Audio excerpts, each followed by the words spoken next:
ഈശോമിശിഹായ്ക്ക് സ്തുതിയായിരിക്കട്ടെ. വിശുദ്ധ മത്തായി അറിയിച്ച സുവിശേഷം 5-ാം അധ്യായം 8-ാം വാക്യം. ഹൃദയശുദ്ധിയുള്ളവർ ഭാഗ്യവാന്മാർ, അവർ ദൈവത്തെ കാണും. ഇന്ന് ഗ്രീക്ക് സഭാപിതാക്കന്മാരുടെ തിരുനാളിൻ്റെ മംഗളങ്ങൾ ഏറെ സ്നേഹത്തോടുകൂടി ഏവർക്ക് നേരുകയാണ്. ഈ ലോകത്തിൽ ഏറ്റവും പ്രയാസമുള്ള ഒരു വചനമായതല്ലേ, പാലിക്കാൻ ഭയങ്കര പാടാണ്.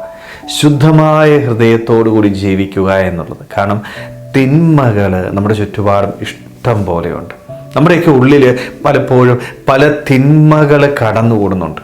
ഈ ഒരു സാഹചര്യത്തിൽ എൻ്റെ ഈശോ എന്നോട് പറയും, നിനക്ക് ദൈവത്തെ കാണാൻ പറ്റണമെങ്കിൽ നിൻ്റെ ഹൃദയം ശുദ്ധമായിട്ട് കാത്ത് സൂക്ഷിക്കണം.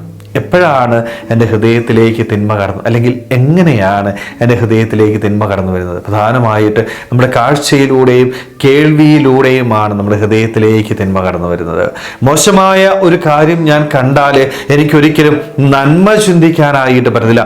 മോശമായ ഒരു കാര്യം ഞാൻ കേട്ടാൽ അതെൻ്റെ ഹൃദയത്തിലേക്ക് പോവുകയും അതിനെക്കുറിച്ച് കൂടുതൽ ചിന്തിച്ച് എൻ്റെ ഹൃദയം മലിനമാവുകയും ചെയ്യും. പ്രത്യേകിച്ച് നമ്മുടെ ചുറ്റുപാടും ഇതിനുള്ള സാഹചര്യങ്ങൾ ഇഷ്ടം പോലെ. നമ്മൾ ഉപയോഗിക്കുന്ന മൊബൈൽ ഫോൺ, നമ്മുടെ സൗഹൃദങ്ങൾ, ഇവിടെയൊക്കെ തിന്മ എൻ്റെ ജീവിതത്തിലേക്ക് കടന്നു വരുവാനായിട്ടുള്ള സാധ്യതകളാണ്. സ്നേഹമുള്ളവരെ, ഇവിടെയാണ് എൻ്റെ ഈശോ പറയുന്നത്, നീ ഹൃദയം ശുദ്ധമായിട്ട് സൂക്ഷിക്കണം. അതിന് ഞാൻ എന്താ ചെയ്യേണ്ടത്? എൻ്റെ മൊബൈൽ ഫോണിൻ്റെ ഉപയോഗം ഒന്നൊക്കെ നിയന്ത്രിക്കാൻ പറ്റണം.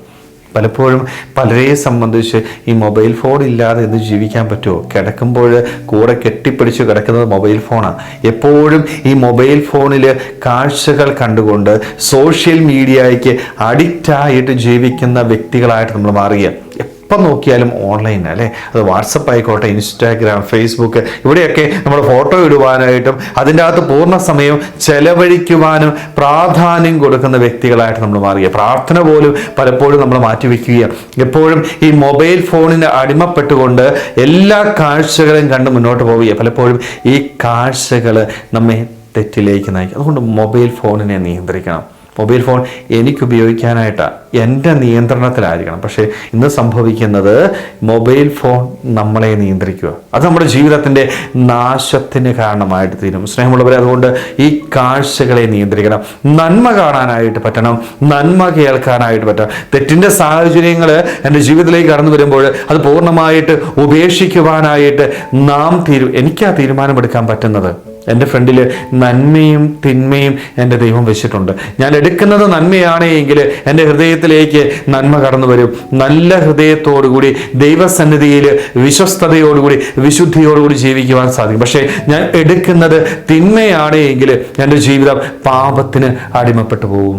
സ്നേഹമുള്ളവരെ, അതുകൊണ്ട് നമ്മളൊക്കെ ഒന്ന് ആത്മശോധന ചെയ്യണം. എൻ്റെ ഹൃദയം ശുദ്ധമായിട്ട് കാത്തു സൂക്ഷിക്കുവാനായിട്ട് എനിക്ക് സാധിക്കുന്നുണ്ടോ? എൻ്റെ മുൻപിൽ നന്മയും തിന്മയും ഇരിക്കുമ്പോൾ ഞാൻ തിരഞ്ഞെടുക്കുന്നത് എന്താണ്? തിന്മയാണ് എങ്കിൽ അത് പൂർണ്ണമായിട്ട് ഉപേക്ഷിക്കാം.